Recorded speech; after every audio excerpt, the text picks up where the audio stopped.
Bismillahirrahmanirrahim. Assalamualaikum warahmatullahi wabarakatuh. Waalaikumsalam warahmatullahi wabarakatuh. Ya, selamat siang Bapak Ibu semuanya.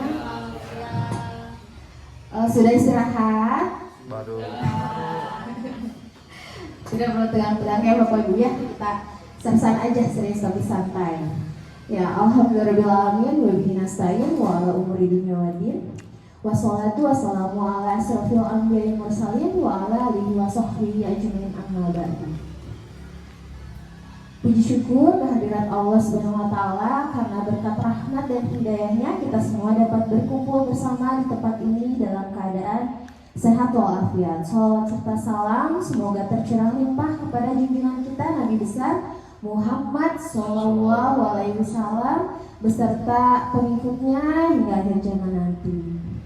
Yang terhormat Ibu Bapak Guru SDN 152 Cigagap, pada hari ini saya akan mendiseminasikan budaya positif. Nah, ini tuh materi modul 1.4 ya, Bulia Pawan. Kebetulan di sini juga ada para CGP sama seangkatan dengan saya. Sebelum itu saya mohon izin, di sini saya bukan berarti menggurui gitu ya. Kita sama-sama belajar ilmu yang sudah saya dapatkan selama CGP ini. Saya coba untuk share ulang kepada Bapak Ibu guru dan mudah-mudahan di sini nantinya bermanfaat gitu. Oke, baik. Nah, di sini ada pengantar di mana menurut Ki Hajar Dewantara tujuan pendidikan itu adalah menuntun segala kodrat yang ada pada anak agar mereka mencapai kebahagiaan dan keselamatan setinggi-tingginya, baik sebagai manusia maupun sebagai masyarakat. Sekolah diibaratkan sebagai tanah tempat bercocok tanam, sehingga guru harus mengusahakan sekolah jadi lingkungan yang menyenangkan, menjaga, dan melindungi murid dari hal-hal yang tidak baik. Tanggung jawab seorang guru adalah bagaimana menciptakan suatu lingkungan positif yang terdiri dari warga sekolah yang saling mendukung, saling belajar, saling bekerja sama sehingga tercipta kebiasaan-kebiasaan baik gitu ya Bapak Ibu. Jadi anak-anak itu kita ibaratkan seperti kita menanam benih, kita menanam bercocok tanam, kita menanam benih ini sesuai dengan misalnya kita mau menanam jagung, berarti kita menanam jagung ini benih jagung harus rawat sesuai dengan beda kan kalau menanam jagung dan menanam padi itu beda kan ya. Nah jadi anak juga sama seperti itu, kita juga harus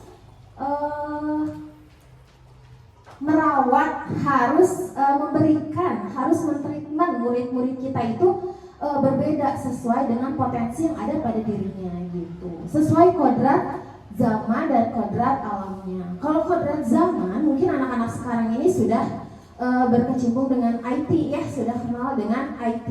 Kita sebisa mungkin mengajar itu dengan melibatkan apa yang sehari-hari anak itu lakukan gitu, seperti menggunakan handphone, menggunakan teknologi gitu ya, daripada digunakan untuk yang tidak bermanfaat gitu kan. Nah makanya kita sebisa mungkin untuk melibatkan teknologi itu ke dalam kehidupan belajar anak seperti itu. Nah, lanjut. Nah, di sini apa itu budaya positif? Sebelum itu, Bapak Ibu adakah yang tahu apa sih budaya itu? Ada yang mau menyampaikan apa itu budaya?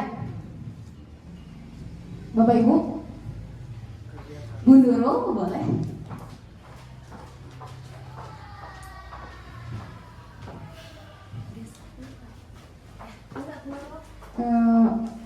Budaya itu biasanya suatu hal yang biasa dilakukan secara terus-menerus dan pada akhirnya menjadi suatu kebiasaan seperti itu. Luar biasa sekali, terima kasih Bu Nurul. Betul ya, budaya itu yang kita lakukan terus-menerus sehingga menjadi kebiasaan. Seperti misalnya budaya Sunda. Budaya Sunda itu ngapain sih biasanya Bapak Ibu? Identik dengan apa budaya Sunda? Apa coba? punten, sopan santun, lemah lembut gitu ya. Kalau budaya Jawa biasanya gimana? Manut, medok, manut, ulet biasanya gitu ya. Budaya Jawa itu keras gitu, tegas gitu. Terus kalau misalnya budaya Batak nih, gimana? Tegas, keras, apalagi? Gimana? Pendirian kuat, betul sekali ya Bapak Ibu ya. Nah begitu pun dengan budaya di sekolah gitu, pembiasaan-pembiasaan yang ada di sekolah yang kita lakukan setiap hari tapi dengan bentuk yang positif. Nah, jadi budaya positif itu yaitu nilai dan kebiasaan di sekolah yang berpihak pada murid agar mereka dapat berkembang menjadi pribadi yang kritis, penuh hormat, dan bertanggung jawab sesuai dengan profil pelajar Pancasila. Nah, di sini ada beberapa konsep inti budaya positif ya, Bapak Ibu. Nah, ini poin-poin yang akan kita bahas hari ini gitu, ada 8 poin. Yang pertama perubahan paradigma belajar, lalu yang kedua disiplin positif, yang ketiga nilai-nilai kebajikan, keempat kebutuhan dasar manusia, kelima motivasi perilaku manusia, keenam posisi kontrol guru, ketujuh keyakinan kelas, dan terakhir segitiga restitusi. Sudah pernah mendengarnya atau masih asing gitu Bapak Ibu tentang judul-judul ini? Pernah. Ada mungkin ya, ada beberapa yang sudah kita lakukan sehari-hari. Nah, di sini perubahan paradigma belajar. Pembelajaran dengan paradigma baru merupakan pembelajaran yang dirancang berdasarkan prinsip pembelajaran berdiferensiasi, sehingga para peserta didik belajar sesuai kebutuhan dan tahap perkembangannya untuk mewujudkan profil pelajar Pancasila. Ya, sesuai dengan kurikulum Merdeka saat ini gitu ya. Sekarang itu pembelajaran itu menggunakan metode berdiferensiasi. Ada yang tahu sebelumnya? Berdiferensiasi itu apa Bapak Ibu? Ada yang mau menyampaikan?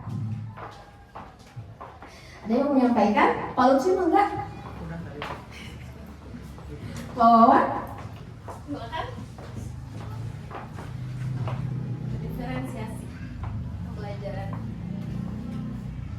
Oke.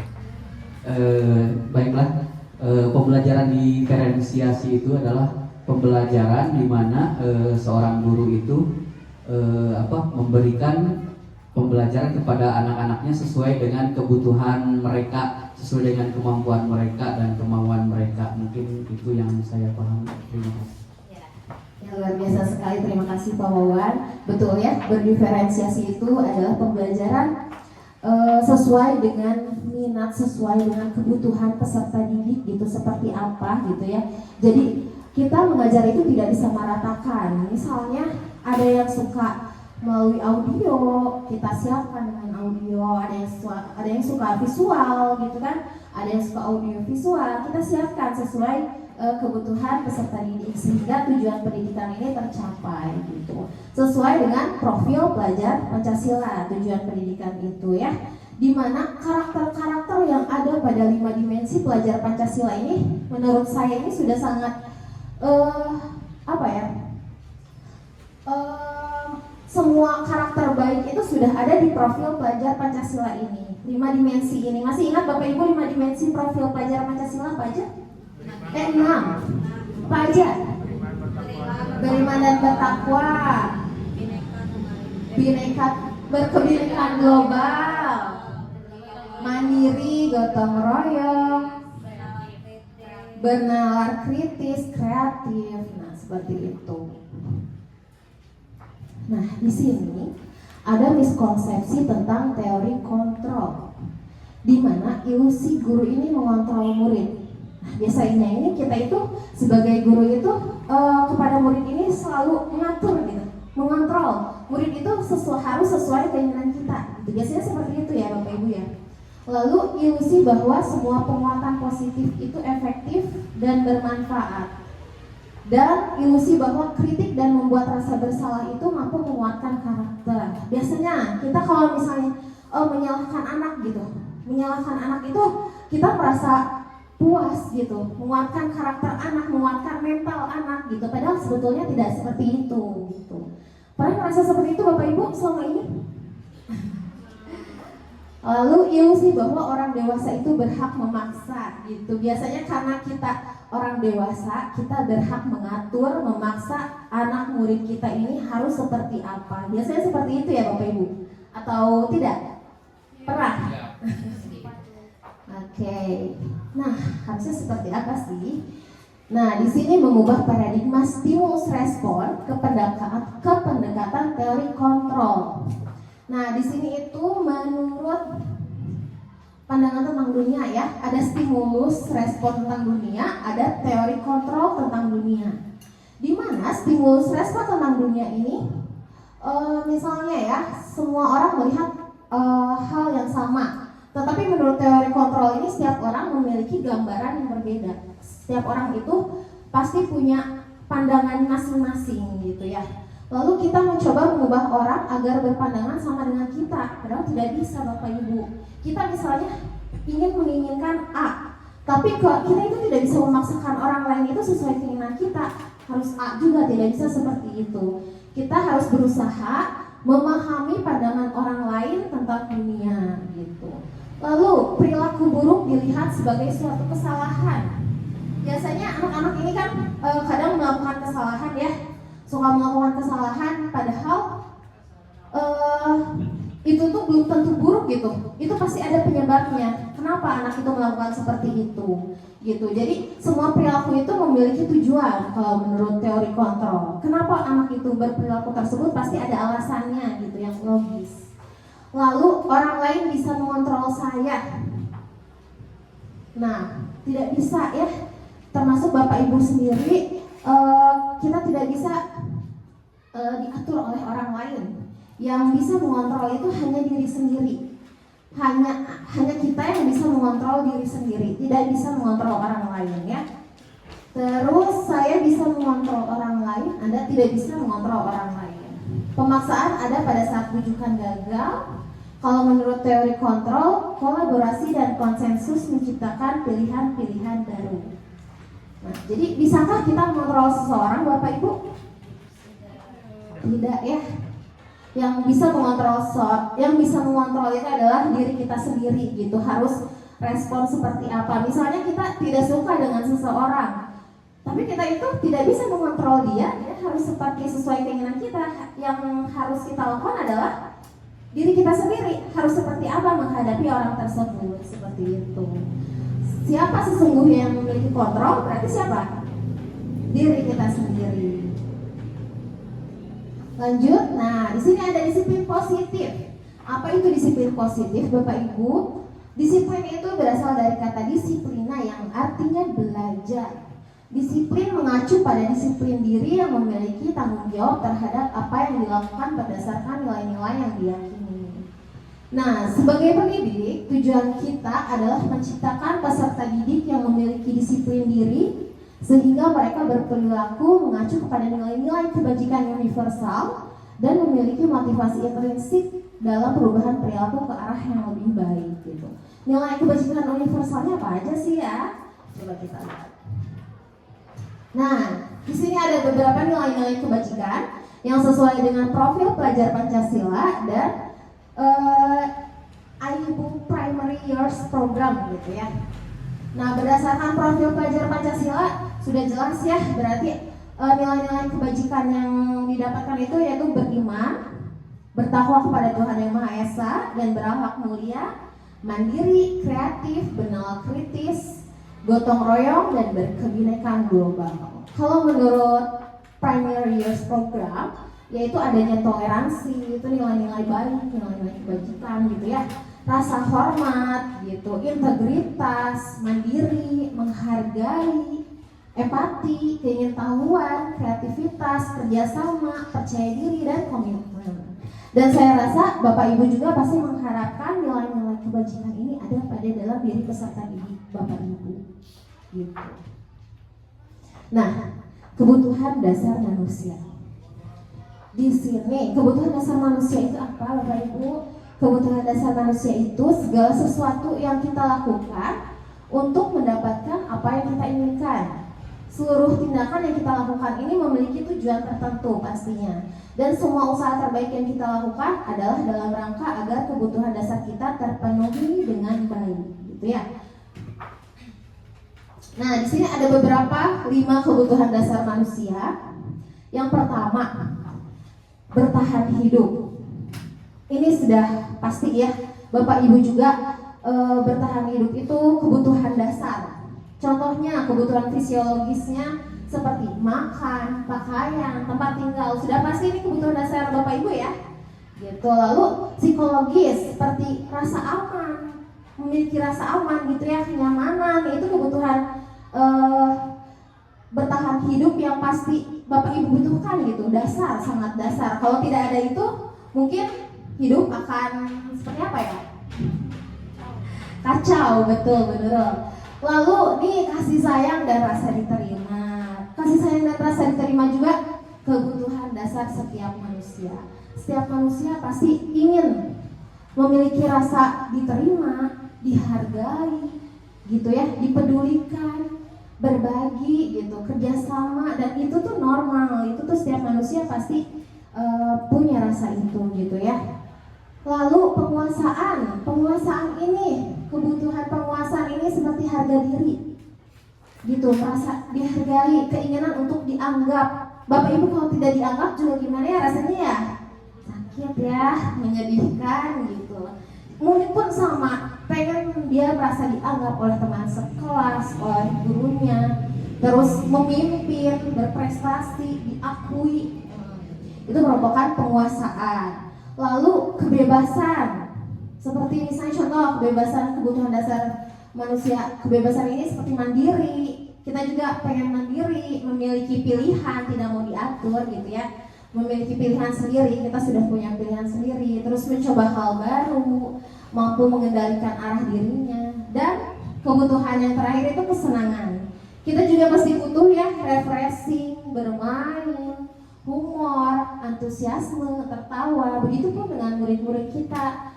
Makanya kenapa mereka itu kalau di kelas masih ada lari-lari sana sini, karena mereka ada jiwa, ada kebutuhan dasar bermain gitu atau humor.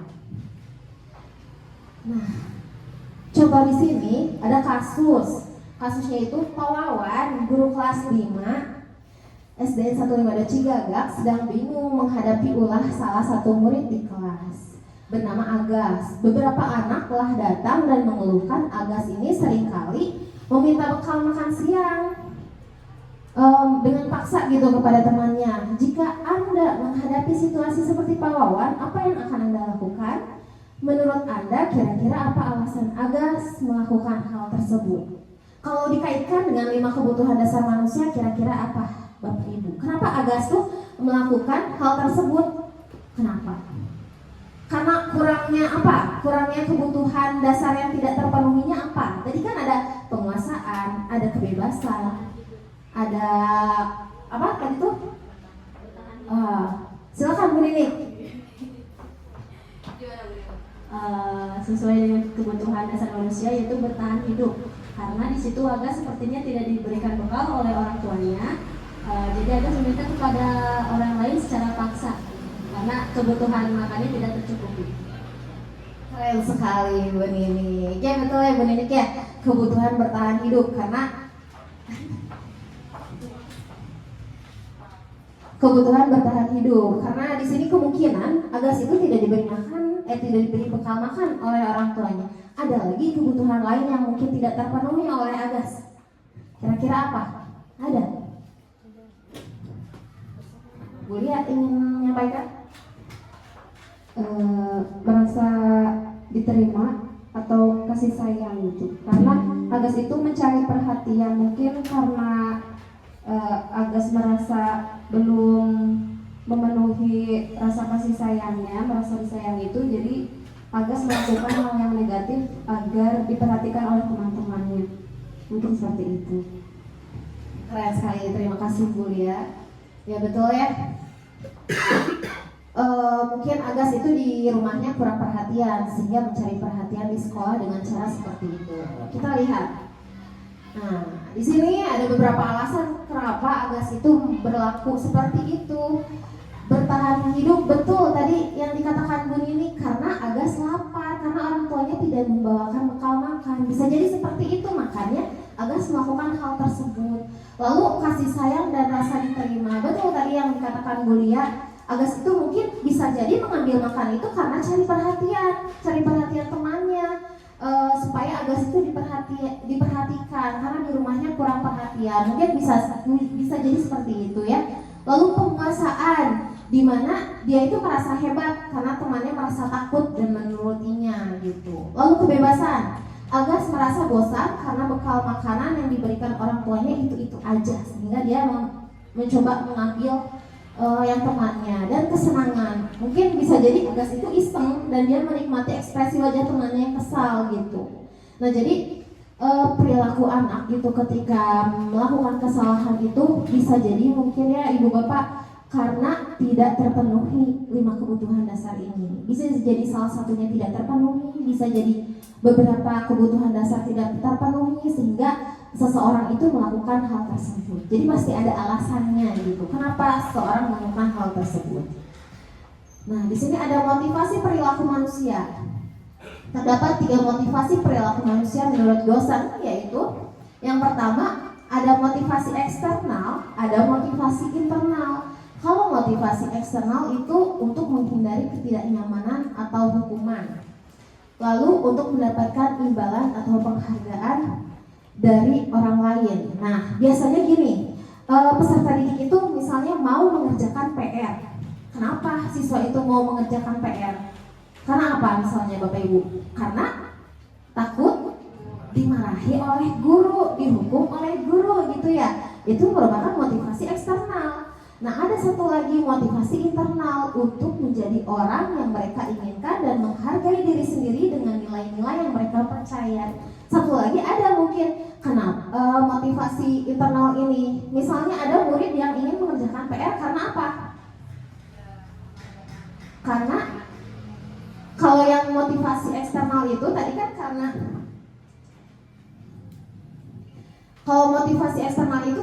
takut oleh guru ya, kalau enggak pingin dapat pujian gitu. Kalau motivasi internal ini karena dalam hatinya sendiri dia itu ingin pintar supaya dia itu mengerjakan makanya dia itu mengerjakan tugas atau PR gitu. Jadi menurut Bapak atau Ibu lebih baik motivasi yang mana nih? Internal ya, yang dalam hati sendiri gitu, dalam diri sendiri gitu, bukan karena takut atau pengen dipuji gitu ya. Nah, di sini ada namanya hukuman, konsekuensi, dan restitusi. Ya.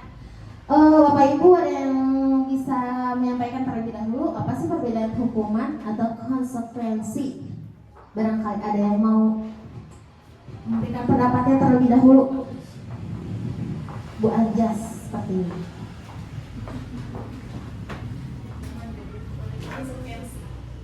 Apa kira-kira?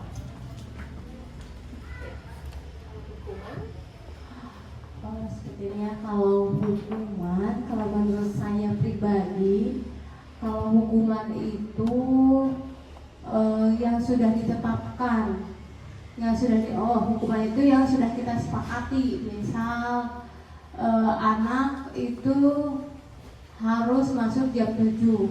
Nah, hukuman sama konsekuensi itu sebetulnya menurut saya itu masih nyambung ya. Kenapa? Karena setelah hukuman itu pasti berujung kepada konsekuensi. Misalnya anak harus masuk jam 7, hukumannya nanti misal berdiri di depan kelas misal. Nah, konsekuensinya dia tidak ikut pembelajaran, seperti itu menurut saya. Luar biasa, terima kasih Bu Anjas. Ya, hukuman dan konsekuensi. Ya betul ya, tadi dikatakan Bu Anjas kalau hukuman itu biasanya berhubungan dengan fisik gitu ya, dihukum berdiri itu depan kelas gitu ya. Kalau konsekuensinya dia tidak mengikuti pembelajaran. Nah, di sini hukuman adalah untuk menghentikan perilaku yang tidak diinginkan melalui tindakan yang mungkin tidak menyenangkan bagi siswa. Ya biasanya seperti itu ya Bapak Ibu ya. Hukuman itu siswa itu tidak senang gitu. menyakitkan, mungkin memalukan, bisa jadi memalukan murid dengan hukuman itu. Contoh, bisa berupa penugasan tambahan, penundaan hak-hak tertentu, atau tindakan disiplin seperti detensi. Lalu biasanya menekankan pada penegakan aturan atau memberikan efek jera. Kalau konsekuensi itu adalah hasil atau akibat alami dari perilaku siswa. Misalnya, jika seseorang siswa tidak menyelesaikan tugasnya, konsekuensi logisnya adalah dia tidak siap untuk ujian, gitu ya, dan dia tidak mendapatkan nilai baik. Betul sekali tadi yang dikatakan Bu Anjas ya. Nah, di sini juga ada satu lagi restitusi.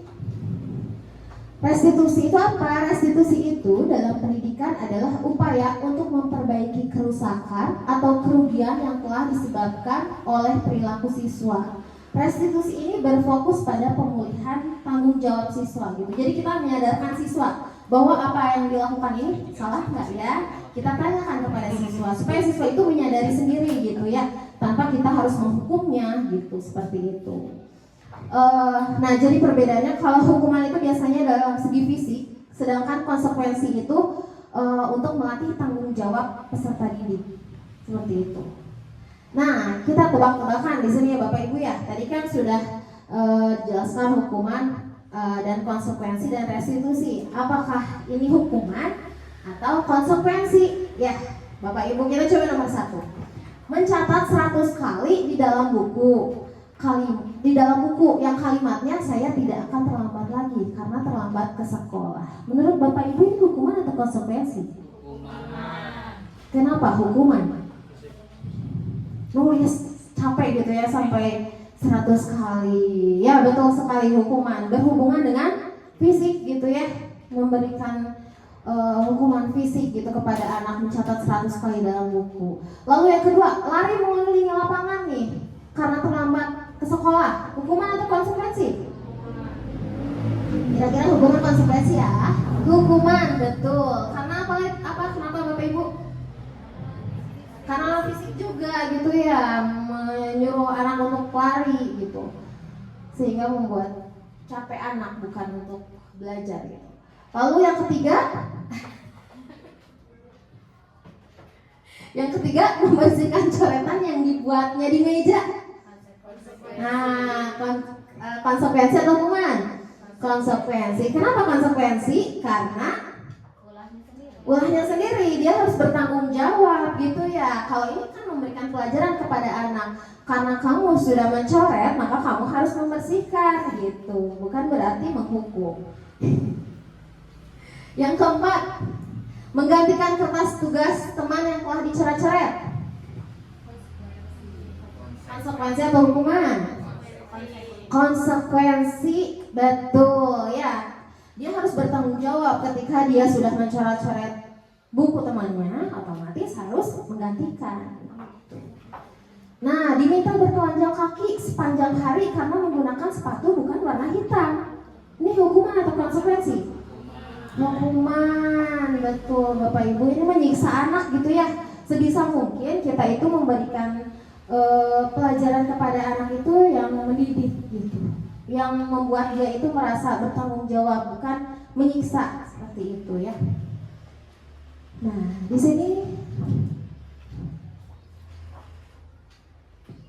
sini ada 5 posisi kontrol guru. 5 posisi kontrol guru itu, yang pertama itu sebagai ada guru yang sebagai penghukum. Contohnya apa guru yang sebagai penghukum itu? Misalnya, ketika anak salah itu, guru itu ada yang memberikan hukuman. Kamu pergi di depan kelas aja selama 1 jam, atau hormat pada bendera selama 1 jam.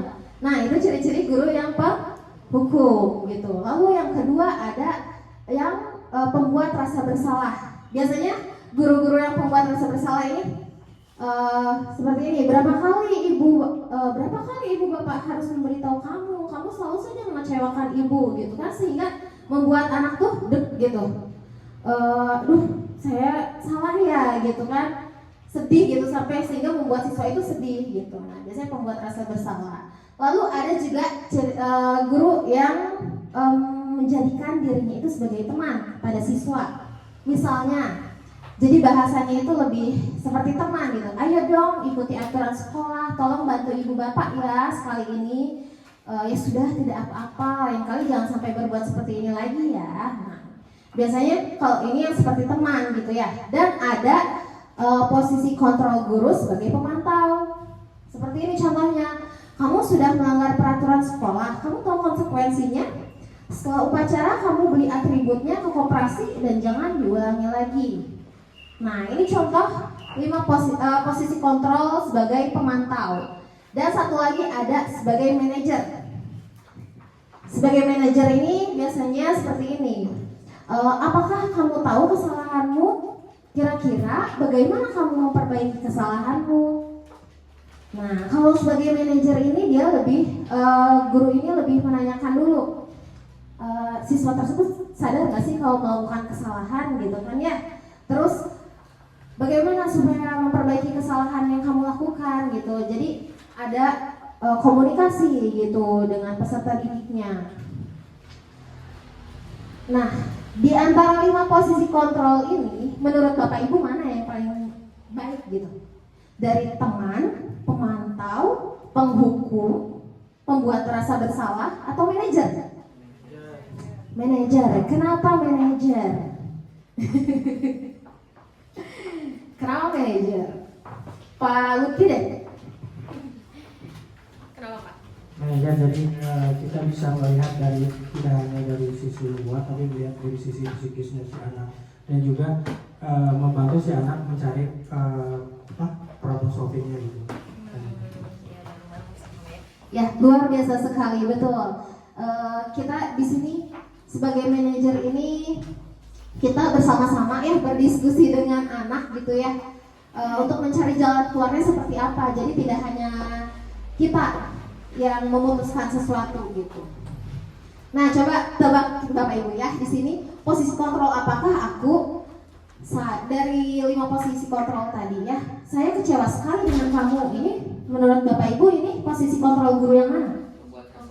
Membuat rasa bersalah, betul. Yang ini kamu tidak pernah benar melakukannya. Gimana?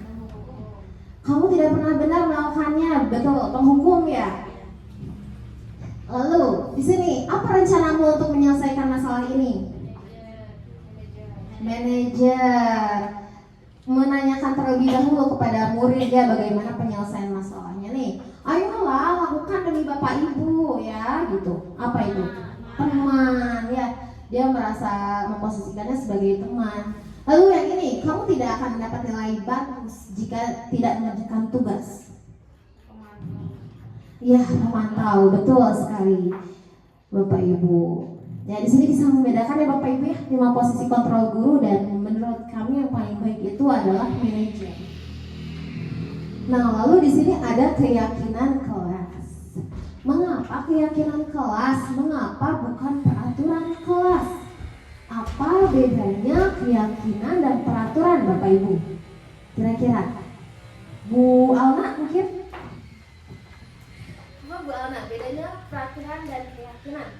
Kalau saya, kalau misalkan keyakinan itu jadi kayak mungkin anak-anak juga kayak sudah sepakat ya diyakinin sama anak-anaknya. Kalau misalkan peraturan itu yang emang kamu harus ngelakuin itu. Luar biasa Bu Alna, terima kasih. Betul sekali ya yang dikatakan Bu Alna. Kalau keyakinan kelas itu kita sepakat dengan murid-murid gitu ya atas hasil diskusinya. Sedangkan kalau peraturan kelas itu hasil dari guru langsung. Guru menentukan peraturannya seperti ini tanpa berdiskusi dengan murid-muridnya. Nah, jadi keyakinan kelas itu nilai-nilai kebajikan universal yang disepakati secara universal, lepas dari latar belakang suku, negara, bahasa, maupun agama. Nah, biasanya pembentukan keyakinan kelas ini bersifat abstrak yang pertama ya, lalu berupa pernyataan universal dibuat dalam pernyataan positif. Bersifat abstrak ini sedikit saja agar mudah diingat gitu. Yang penting singkat tapi mudah diingat dan dimengerti oleh peserta didik. lalu sesuai dengan kondisi kelasnya gitu. Kita buat keyakinan kelas itu sesuai dengan kondisi kelasnya seperti apa gitu ya, didiskusikan dengan peserta didik. Dan semua warga sekolah atau kelas dilibatkan dalam membuatnya. Jadi ketika membuat keyakinan kelas itu tidak hanya guru saja atau guru dengan KM, tapi dengan seluruh peserta didik yang ada di kelas. Nah, contohnya misalnya ya Bapak Ibu, tapi mungkin keyakinan kelas ini sudah tidak asing oleh Bapak Ibu ya, karena sudah diterapkan di kelas masing-masing ya, pembuatan keyakinan kelas ini. Gitu. Biasanya keyakinan kelas itu berawal dari mimpi kelas. Misalnya murid ini pengen bermimpi kelasnya itu yang bersih, kelasnya itu yang nyaman, tanpa bully gitu ya, tidak saling membuli gitu. Lalu setelah anak itu bermimpi gitu, nanti Bapak Ibu bisa terapkan di kelas, ditempelkan. Misalnya anak itu sudah menuliskan mimpinya, buat kesepakatan kelas. Sepakat nggak supaya kelas bersih itu berarti harus menjaga kebersihan gitu, supaya tidak ada yang membuli berarti harus saling menghargai. Nah, nanti ditempelkan kesepakatan kelas. Setelah kesepakatan kelas jadi gitu, tanya kepada peserta didiknya sepakat tidak gitu ya. Ketika ada kesepakatan kelas seperti itu, lalu dibuatkan keyakinan kelas. Harus diyakini dalam hati peserta didik bahwa misalnya menjaga kebersihan itu bukan karena takut dimarahi oleh Bapak Ibu gurunya, tetapi karena keyakinan dalam diri bahwa kita itu pengen kelasnya itu bersih, bukan karena takut kalau tidak piket gitu ya. Jadi harus diyakini dulu dalam hati siswa. Nah, ini contoh keyakinan kelas yang dibuat di kelas saya. Waktu itu anak-anak itu menuliskan dulu impian kelasnya seperti apa gitu, lalu dirubah kesepakatan kelas, lalu jadilah keyakinan kelas. Nah, ini keyakinan kelas 5A ya, disiplin waktu dengan selalu datang tepat waktu, bersikap sopan dan membudayakan 5S. Lalu selesaikan semua tugas tepat waktu dan penuh tanggung jawab, jaga kebersihan, bersikap jujur, tolong menolong, saling menyayangi, berpenampilan rapi, bersih dan sopan. Nah, yang terakhir, ini ada segitiga restitusi. Tadi kita sudah bicara tentang restitusi. Apa itu segitiga restitusi? Yaitu proses menciptakan kondisi bagi peserta didik untuk memperbaiki kesalahan mereka sehingga mereka itu bisa kembali pada kelompok mereka dengan karakter yang lebih kuat. Nah, ada 3 tahapan dalam melakukan segitiga restitusi ini itu. Yang pertama, menstabilkan identitas, lalu validasi tindakan dan menanyakan keyakinan. Menstabilkan identitas itu seperti apa sih Bapak Ibu? Nah, di sini menstabilkan identitas itu bagian dasar dari segitiga bertujuan untuk mengubah identitas anak dari orang yang gagal karena melakukan kesalahan menjadi orang yang sukses gitu. Contoh kalimat-kalimatnya ya di tahap 1 ini menstabilkan identitas.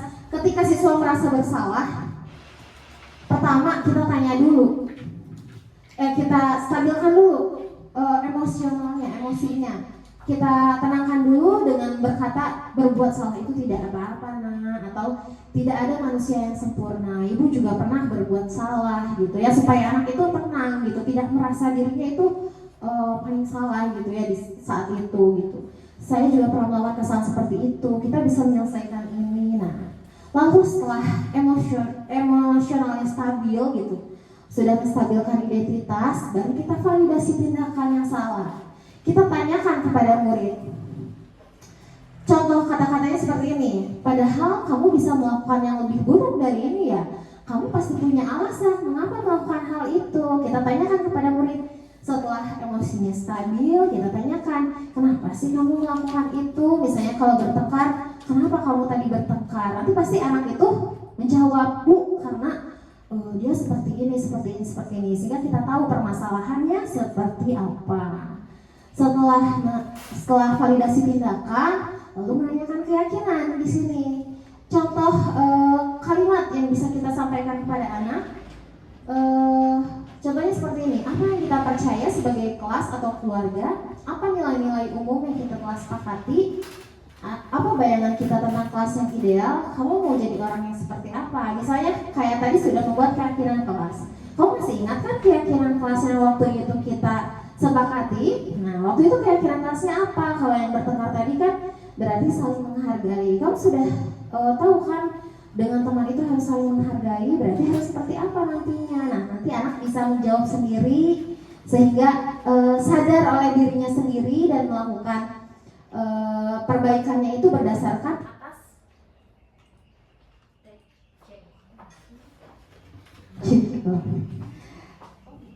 nah, dan melakukan solusinya itu ditentukan oleh dirinya sendiri, seperti itu.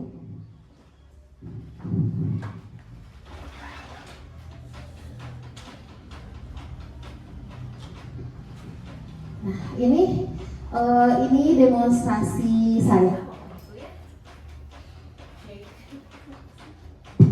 Nah, ini demonstrasi saya waktu itu di tugas CGP. Saya membuat skenario contoh dari praktek segitiga restitusi.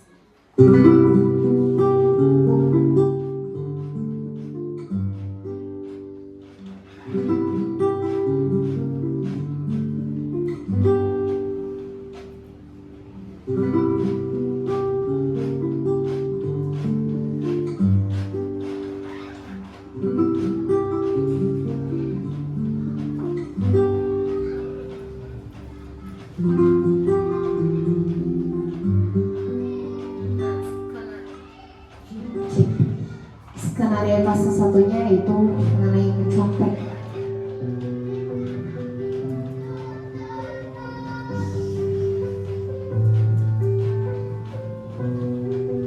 Nah, di sini sedang ulangan. Ada anak di kelas tuh pasti saja mungkin ya ada yang suka mencontek gitu. Dan ini ketahuan oleh guru. Kita tidak langsung menegurnya di depan kelas, tapi ditanyakan secara pribadi gitu ya.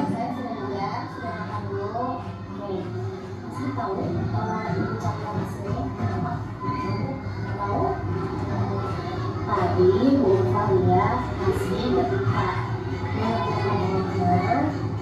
melihat hasilnya, apakah benar atau tidak? Benar. Berarti sebenarnya hasil itu kira-kira menyontek itu perbuatan baik atau tidak? Tidak baik. Oke. Perkataan tidak wajar, termasuk ibunya sama, biasa juga punya kesalahan. Setiap manusia ini pasti memiliki kesalahan. Tapi di sini Bu Ova karena mencari siapa yang melakukan salah. Di sini Bu Ova ingin memajinasi untuk mencari solusi dari permasalahan yang sudah harus dilakukan tadi. Jadi apa? Contek ya. Nah, kira-kira alasannya apa sih kenapa harus di sini? Hanya belajar mengenai padahal tahu hari kemarin itu akan mengenai. Kenapa tidak belajar? Main HP, main apa? Main game sampai jam berapa? Tidak belajar. Kalau begitu harusnya Hasbi itu seperti apa sih supaya Hasbi itu tidak mencontek? Belajar. Harusnya belajar malamnya. Jam berapa? Jam 7 sampai jam 9. Artinya disimpan dulu ya. Akan Hasbi lakukan kapan itu? Mulai hari ini sampai seterusnya ya. Oke, jadi setiap malamnya Hasbi harus rajin belajar ya supaya ketika ada ulangan Hasbi bisa mengerjakan. Hasbi masih ingat kesepakatan kelas kita? Apa tuh? Tidak boleh mencontek saat ulangan, lalu menjunjung mulai kejujuran, betul. Nah, karena itu mudah-mudahan dengan Hasbi nanti belajar setiap malam gitu ya akan meningkatkan prestasi Hasbi juga gitu ya, meningkatkan percobaan Hasbi sehingga tidak mencontek lagi. Seperti itu melakukan belajar setiap malam. Sinyal sepertinya ya. Nah, kurang lebihnya contohnya seperti ini ya Bapak Ibu ya.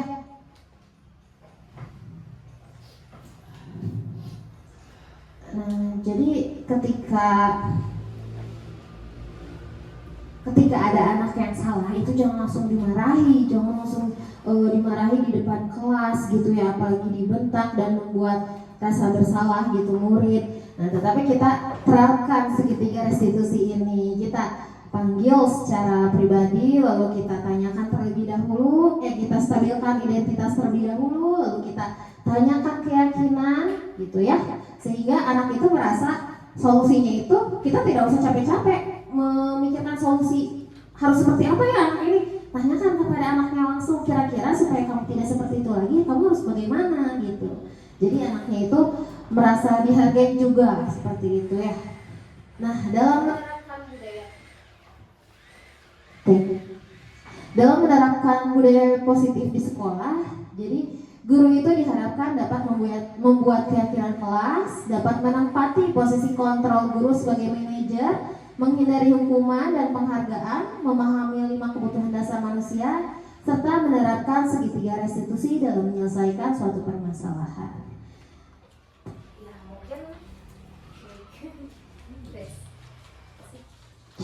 Ya, mungkin sekian dari saya. Namun sebelum itu, Bapak Ibu ada yang ingin bertanya mengenai pemaparan hari ini? Ada yang ingin ditanyakan gitu? Cukup? Oke, baik. Terima kasih ya Bapak Ibu.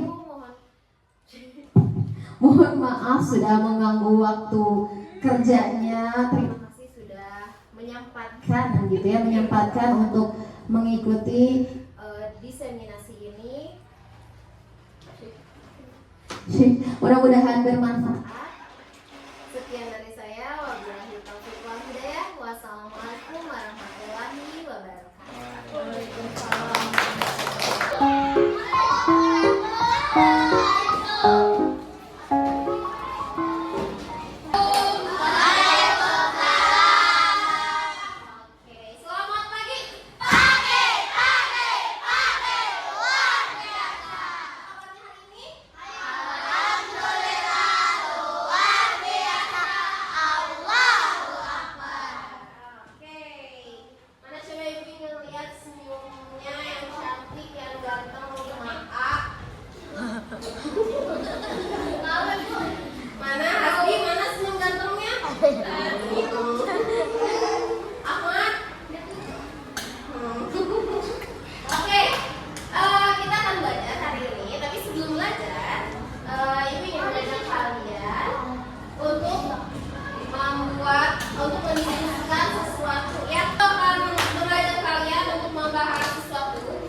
peraturan dan kesepakatan. Peraturan mana boleh? Peraturan mahal yang harus disepakati. Oke, betul ya. Tepuk tangan dulu untuk peraturan hal yang tidak boleh dilakukan. Biasanya ada kata tidak boleh ya. Terus biasa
Neng kamu dia.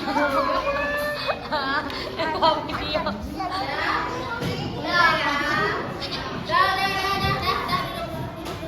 Kucing mana, Bu? Sakit. Oke, kita sudah buat kesepakatan kelas. Ibu akan menginfokan jangan ngomong masalah. Ini kelas jadi bagus. Jangan ketahui. Tidak boleh makan kelas saat jam pelajaran. Oke? Tidak boleh membuli. Tidak boleh berisik. Tidak boleh katalu. Tidak boleh memukul meja. Tidak boleh buang sampah sembarangan. Tiket kelas, buang sampah di tempatnya. Harus melaksanakan tiket. Menghargai yang tiket seperti keluar kelas terlebih dahulu. Betul ya, menghargai tiket.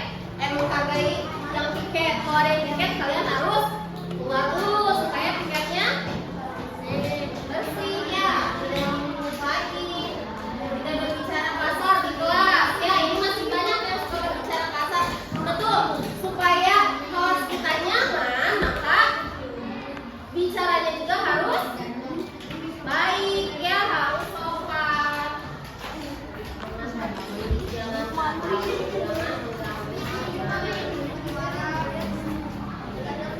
jajan makan, jangan makan saat jam pelajaran. Oke. Betul ya, ini kesepakatan kalian ini banyaknya seperti tidak boleh ngomong kasar, tidak boleh membuli. Terus kalau piket harus piket semua, menghargai yang tiket, harus sopan santun terhadap semua. Boleh nggak kalau misalnya kalian harus sopan santun terhadap teman-teman, terus kalau ibu jadi nggak boleh sopan santun sama kalian? Betul nggak kalau kayak gitu? Enggak, termasuk ibu juga ya. Ibu juga harus sopan santun sama kalian, walaupun ibu guru harus sopan santun terhadap kalian juga. Nah, dari hasil kesepakatan ini, sekarang kita yakini, kita pindahkan ke keyakinan kelas. Tadi itu kesepakatannya apa tadi? Masuk kelas.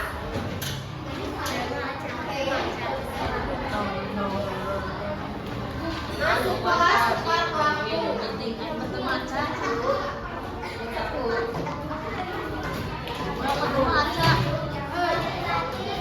Lu tuh ngomong nganginya. Wah, Sepakat? Masuk kelas tepat waktu, sepakat? Tidak ada yang telat ya, supaya kelas ini nyaman, bersih.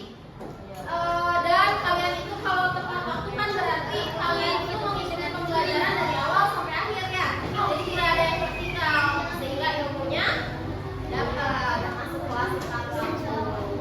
Terus tadi itu tentang piket, berarti menjaga kebersihan,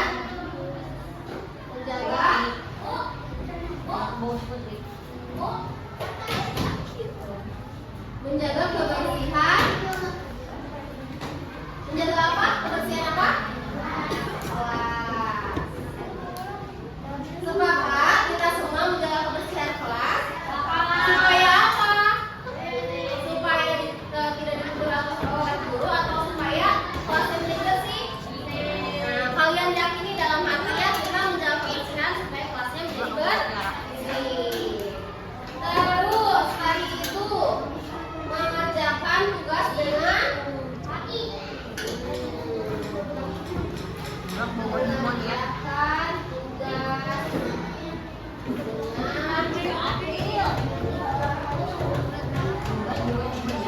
baik. Sepakat ya, ketika ada tugas kalian kerjakan tugas dengan baik, kalian kerjakan tugasnya sampai selesai.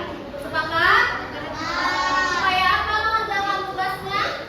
Supaya kalian menjadi pintar, jadi lebih paham tentang pembelajaran.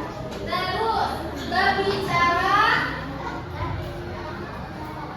tadi teh nggak boleh ada yang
Oke,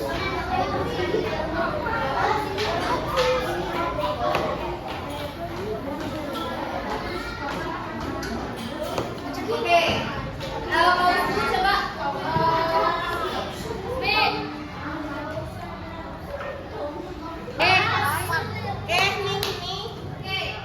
Dah, kita sudah membuat keyakinan kelas. Ada berapa keyakinan kelasnya? Yang harus kita yakini dalam hati, harus kita lakukan supaya impiannya kelas kita ini terwujud ya. Nah, kita sekarang akan membuat our fingerprint, perjanjian, kesepakatan ya.